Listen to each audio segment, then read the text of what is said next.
Good morning students, I am Dr. Meenakshi Gehlot, Associate Professor, Department of Geology, SPC Government College, Ajmer. मेरा आज का topic mitochondria. मेरा ये topic MDS university Ajmer के BSc part first के second paper को cover करेगा। इंट्रोडक्शन। माइटोकॉन्ड्रिया एक oxygen consuming ribbon shaped cellular organelle है और ये एक बहुत ही इम्पॉर्टेंट सेल ऑर्गेनेल है क्योंकि ये एनर्जी प्रोवाइड कर रहा है और साइटोप्लाज्म में फ्री फ्लोटिंग रहते हैं। 1890 में रिचर्ड अल्टमन जो है उन्होंने सबसे पहले माइटोकॉन्ड्रिया को डिस्क्राइब किया था और उन्होंने इसे बायोप्लास्ट नाम दिया था। बेंडा ने 1897 में इसे माइटोकॉन्ड्रियन नाम दिया। माइटोकॉन्ड्रिया को हम power house of the cell के नाम से भी जानते हैं क्योंकि बायोलॉजिकल जो एनर्जी है जो कि सेल के अंदर बन रही है, जो कि जितने जो सब्सटेंसेस हैं उनके ऑक्सीडेशन से बनती हैं, तो उनके लिए ये सबस्ट्रेट जो है माइटोकॉन्ड्रिया प्रोवाइड करता है।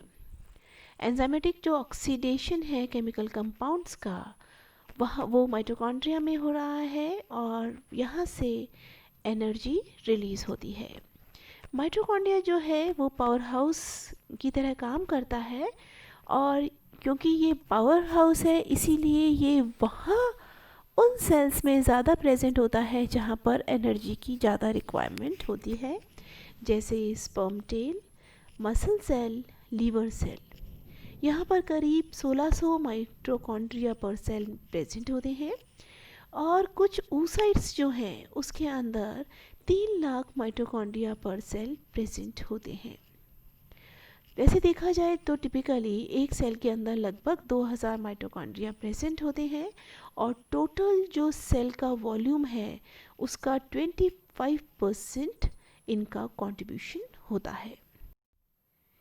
यहाँ पर हम माइटोकॉन्ड्रिया का डायग्राम देख सकते हैं कि किस तरीके से ये शू शेप स्मॉल स्ट्रक्चर है जो कि आउटर मेम्ब्रेन और इनर मेम्ब्रेन से मिलकर बना हुआ है।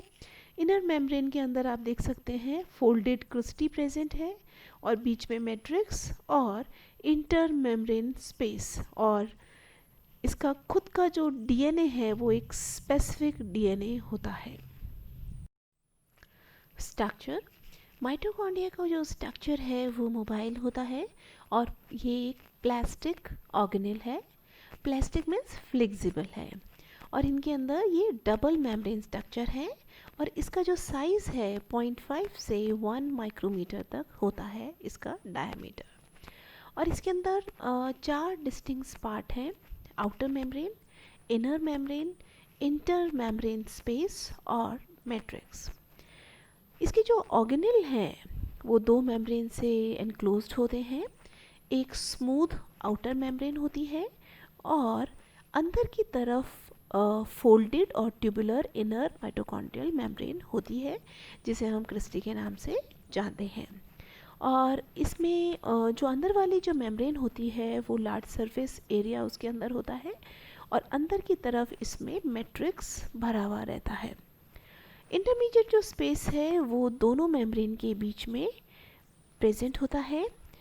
इनका नंबर और इनकी जो शेप है वो डिपेंड करती है कि कौन से तरह की सेल है।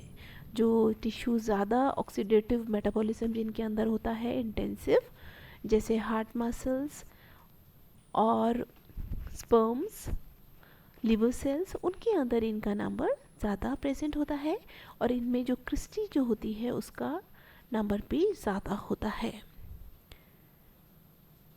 माइटोकॉन्ड्रिया की जो मेम्ब्रेन है उसके अंदर बहुत रिच प्रोटीन प्रेजेंट होते हैं।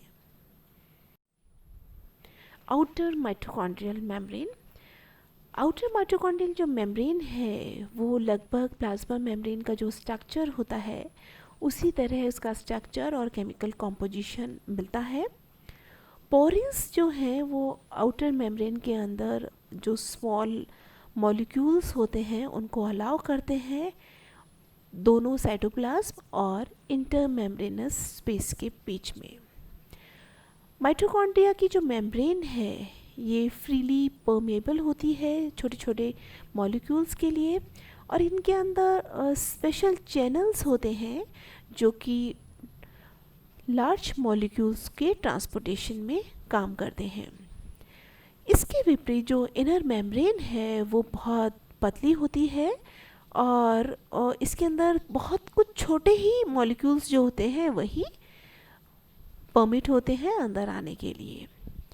आउटर माइटोकॉन्ड्रियल जो मेम्ब्रेन है उसमें हाई परमेबिलिटी जो है उनके जैसे शुगर, सॉल्ट्स, कोएंजाइम्स, न्यूक्लियोटाइड्स, इन सब को ये परमेबल होता है क्योंकि इसके अंदर पोरिन्स प्रेजेंट होते हैं। इनका जो सिमिलैरिटी है करीब एंडोप्लाज्मिक रेटिकुलम का जो मेम्ब्रेन का स्ट्रक्चर है उससे मिलता हुआ होता है।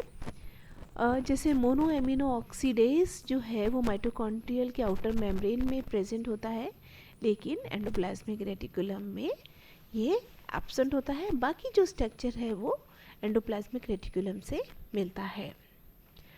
एंजाइम ग्लूकोज 6 फास्फेटेज जो है वो माइटोकॉन्ड्रिया के अंदर एब्सेंट होता है, जबकि ये एंडोप्लाज्मिक रेटिकुलम में प्रेजेंट होता है। तो कुछ डिफरेंस है जिसपे कि हम डिफ्रेंशिएट कर सकते हैं माइटोकॉन्ड्रिया और एंडोप्लाज्मिक रेटिकुलम की आउटर मेम्ब्रेन को। अब हम बात करते हैं इनर माइटोकॉन्ड्रियल मेम्ब्रेन की। इनर जो माइटोकॉन्ड्रियल मेम्ब्रेन है वो जो है अंदर की तरफ मैट्रिक्स से घिरी हुई होती है, और इस मेम्ब्रेन के अंदर क्योंकि बहुत सारे फोल्ड्स प्रेजेंट होते हैं तो इसे हम क्रिस्टी कहते हैं। ये जो मेम्ब्रेन है उसके अंदर high protein to lipid ratio होता है। इसमें नॉब्स और स्फेयर्स होते हैं जो कि 8 से 9 नैनोमीटर डायमीटर के होते हैं, और करीब 10 नैनोमीटर एक दूसरे से दूर स्थित होते हैं। ये जो नॉब्स हैं इसे हम F1 प्रोटीन्स के नाम से या F1 पार्टिकल्स के नाम से जानते हैं, और ATPase जो है वो रिस्पॉन्सिबल होता है फॉस्फोराइलेशन का। तो इनर जो माइटोकॉन्ड्रियल मेम्ब्रेन है वो फॉस्फोराइलेशन की साइट होती है। यहाँ पर जो क्रिस्टी जो है वो 3 nm लॉन्ग जो स्टॉक है जिसे हम F0 के नाम से जानते हैं उससे जुड़े हुए होते हैं ये पार्टिकल्स। F0 और F1 ATPase जो कॉम्प्लेक्स है यहाँ पर ATP का सिंथेसिस होता है।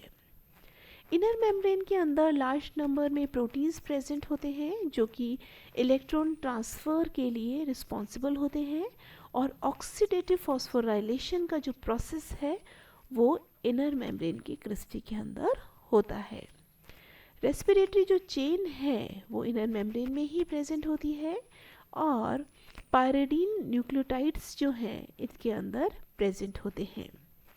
इसमें पायरिडीन जो न्यूक्लियोटाइड्स हैं, फ्लेवोप्रोटीन्स हैं, साइटोक्रोम्स हैं, आयरन सल्फर प्रोटीन्स और क्विनिनॉन्स, ये सारे के सारे रेस्पिरेटरी चेन के पार्ट होते हैं। इलेक्ट्रॉन ट्रांसफ़र का जो रोल है इसके अलावा जो फास्फोराइलेशन है, इसके अलावा इनर मेम्ब्रेन के अंदर सर्टन एंजाइमेटिक पाथवे भी होते हैं, जैसे स्टेरॉयड हार्मोन के मेटाबॉलिज्म के पाथवे भी इनर माइटोकॉन्ड्रिया के अंदर पूरे होते हैं। Inner membrane space, outer membrane और इनर मेम्ब्रेन के बीच में जो स्पेस होता है उसे इनर मेम्ब्रेन स्पेस कहते हैं, और इसके अंदर 2 डिफरेंट मेम्ब्रेन होती हैं जो कि प्रोटीन की बनी होती हैं, और इसका जो कॉम्पोजिशन है लगभग सेल के साइटोप्लाज्म जैसा होता है। इसमें 2 स्पेस है, पेरिफेरल स्पेस और दूसरा है इंट्राक्रिस्टल स्पेस। जो फ्लैटर्न क्रिस्टी है वो इनर मेम्ब्रेन से स्मॉल ट्यूब लाइक स्ट्रक्चर है पेडिक्यूली, और उससे ये जुड़ी हुई होती हैं जिसका कि जो डायमीटर होता है वो कुछ नैनोमीटर होता है। इंटरमेम्ब्रेनस जो स्पेस है उसमें बहुत सारे एंजाइम्स प्रेजेंट होते हैं, जैसे एडेनाइलेट काइनेज, ये इम्पॉर्टेंट एंजाइम है, और ये जो एंजाइम है वो एक फॉस्फेट ग्रुप को ATP से AMP में शिफ्ट करता है, जिससे 2 मॉलिक्यूल ADP के बनते हैं। ये टेबल शो कर रही है माइटोकॉन्ड्रिया के डिफरेंट पार्ट्स और उसमें प्रेजेंट सब्सटेंसेस की कि आउटर मेम्ब्रेन किस किस साइटोक्रोम से मिलकर बने हुए होते हैं, इंटर मेम्ब्रेनस में कौन कौन से डिहाइड्रोजनेस साइटोक्रोम्स प्रेजेंट होते हैं और इंटर मेम्ब्रेनस जो स्पेस है उसमें कौन से सब्सटेंसेस होते हैं और मैट्रिक्स के सबसे इम्पॉर्टेंट एंजाइम्स कौन से हैं जो कि क्रेब्स साइकिल में यूज़ आ रहे हैं और इसके अलावा पायरुवेट डिहाइड्रोजनेसेस जो हैं उनका रोल कहाँ है और ये इनकी पोजीशन मैट्रिक्स में कहाँ पर प्रेजेंट होते हैं। तो ये एक इम्पॉर्टेंट टेबल है जो कि सब्सटेंसेस को शो कर रही है। माइटोकॉन्ड्रिया का जो मैट्रिक्स है वो लिक्विड स्टेट में होता है और उसका जो नेचर है वो कोलाइडल होता है। ये चारों तरफ से इनर मेम्ब्रेन से घिरा हुआ होता है और इसके अंदर सॉल्युबल एंजाइम्स प्रेजेंट होते हैं जो कि क्रेब्स साइकिल के अंदर यूज़ आते हैं और कम्प्लीटली ऑक्सीडाइज होकर एसिटाइल कोएंजाइम जो है वो CO2 और H2O और हाइड्रोजन आयंस के अंदर कन्वर्ट हो जाता है। हाइड्रोजन जो आयंस हैं वो रिड्यूस होते हैं और इनके जो मॉलिक्यूल्स हैं NAD और FAD ये दोनों हाइड्रोजन आयंस इसके अंदर से पास हो जाते हैं। तो इस तरीके से रेस्पिरेटरी इलेक्ट्रॉन ट्रांसपोर्ट जो चेन है उसका फॉस्फोराइलेशन यहाँ पर होता है और यहाँ पर ATP जो है वो जनरेट होती है। तो माइटोकॉन्ड्रिया के अंदर इसका जो मैट्रिक्स है वो डबल और सिंगल सर्कुलर इसके अंदर जो DNA जो होता है वो प्रेजेंट होता है। इसे माइटोकॉन्ड्रियल DNA के नाम से जाना जाता है और इसके अंदर 55S राइबोसोम प्रेजेंट होते हैं जिसे माइट्रियोसोम्स के नाम से जाना जाता है। तो इस तरीके से हम कह सकते हैं इसका खुद का DNA है और खुद का RNA इसके अंदर प्रेजेंट होता है।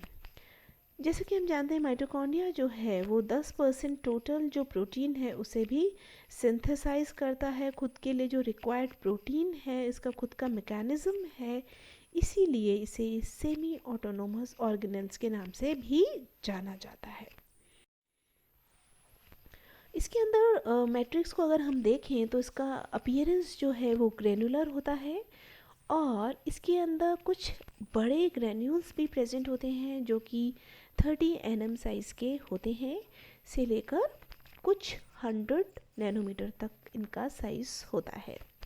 मैट्रिक्स के अंदर जो एंजाइम्स होते हैं वो क्रेब्स साइकिल, पायरुवेट डिहाइड्रोजनेसेस और बीटा ऑक्सीडेशन जो फैटी एसिड्स का होता है उसके लिए जो रिक्वायर्ड एंजाइम्स हैं वो सब मैट्रिक्स के अंदर प्रेजेंट होते हैं। तो इस तरह सारे के सारे जो एंजाइम है वो इलेक्ट्रॉन ट्रांसफ़र चेन में यूज़ आते हैं। एंजाइम पायरुवेट डिहाइड्रोजनेस जो है वो पायरुवेट को एसिटाइल कोएंजाइम A में कन्वर्ट करता है क्रेब्स साइकिल के अंदर। तो यहाँ पर हम इसके बहुत सारे जो कॉम्प्लेक्सेस हैं चारों के चारों वो हम देख सकते हैं और इलेक्ट्रॉन ट्रांसपोर्ट जो चेन है वो हम नए टॉपिक में एक डिफरेंट टॉपिक में पढ़ेंगे मेरे नेक्स्ट लेक्चर में। फंक्शन माइटोकॉन्ड्रिया का सबसे इम्पॉर्टेंट फंक्शन एनर्जी प्रोड्यूस करना है और माइटोकॉन्ड्रिया ATP एडिनोसिन ट्राइफॉस्फेट को प्रोड्यूस करता है और सेल की जो एनर्जी है वो सारी की सारी करेंसी कहाँ पर बनती है, माइटोकॉन्ड्रिया के अंदर बनती है और जितनी भी सेलुलर रिएक्शंस होती हैं और उनका जो मैकेनिज़्म के लिए जो एनर्जी चाहिए वो सारी की सारी माइटोकॉन्ड्रिया प्रोवाइड करती है। सिंपलर जो मॉलिक्यूल्स हैं जो कि न्यूट्रिशन के अंदर होते हैं वो माइटोकॉन्ड्रिया के अंदर उनकी प्रोसेसिंग होती है और वहाँ से निकल के ये चार्ज मॉलिक्यूल में कन्वर्ट होते हैं और ये चार्ज जो मॉलिक्यूल है वो कंबाइन होते हैं ऑक्सीजन के साथ और फिर ATP बनाते हैं। ये जो प्रोसेस है उसे हम ऑक्सीडेटिव फॉस्फोराइलेशन के नाम से जानते हैं। माइटोकॉन्ड्रिया के अंदर हीट भी प्रोड्यूस होती है क्योंकि ये जो हीट है वो ब्राउन फैट के ऑक्सीडेशन से बनती है और इसके अलावा इसके अंदर आयरन कंटेनिंग पिगमेंट्स जो हैं वो भी एक्युमुलेट होते हैं, जैसे हीम फेरिटीन जो है वो भी इसके अंदर प्रेजेंट होता है। कैल्शियम आयन और फॉस्फेट जो आयन है ये भी जो कि बोन और योग के अंदर यूज़ में आते हैं वो सब के सब माइटोकॉन्ड्रिया के अंदर बनते हैं। माइटोकॉन्ड्रिया जो है ये सेल को प्रॉपर उसकी जो कंसंट्रेशन है कैल्शियम आयन की उसे बनाने में भी हेल्प करता है। इसके अलावा माइटोकॉन्ड्रिया जो है उसके सर्टन जो पार्ट्स हैं वो ब्लड और हॉर्मोन्स जो हैं जैसे टेस्टोस्टेरोन और ईस्ट्रोजन उसकी बिल्डिंग में भी हेल्प करता है। लीवर सेल जो होती हैं उसके अंदर जो माइटोकॉन्ड्रियल जो एंजाइम्स होते हैं वो डिटॉक्सिफाई करते हैं अमोनिया को। माइटोकॉन्ड्रिया इसके अलावा एक इम्पॉर्टेंट रोल प्ले करता है एपोप्टोसिस या प्रोग्राम सेल डेथ के अंदर। एबनॉर्मल डेथ जो सेल की होती है डिसफंक्शन से माइटोकॉन्ड्रिया जो होता है वो किसी भी ऑर्गन के फंक्शन को इफ़ेक्ट करता है, इसीलिए प्रोग्राम सेल डेथ कंट्रोल होती है माइटोकॉन्ड्रियल एंजाइम से। स्टूडेंट्स, आज हमने माइटोकॉन्ड्रिया के बेसिक स्ट्रक्चर के बारे में जाना कि किस तरह माइटोकॉन्ड्रिया पावर हाउस की तरह काम करता है। मेरे नेक्स्ट चैप्टर में हम इलेक्ट्रॉन ट्रांसपोर्ट सिस्टम के बारे में डिस्कस करेंगे जो कि इनर मेम्ब्रेन के अंदर प्रेजेंट होता है और माइटोकॉन्ड्रिया का जो सबसे इम्पॉर्टेंट काम है एटीपी जनरेशन, तो हम समझेंगे कि किस तरह से एटीपी का जनरेशन माइटोकॉन्ड्रिया द्वारा किया जाता है। Thank you so much.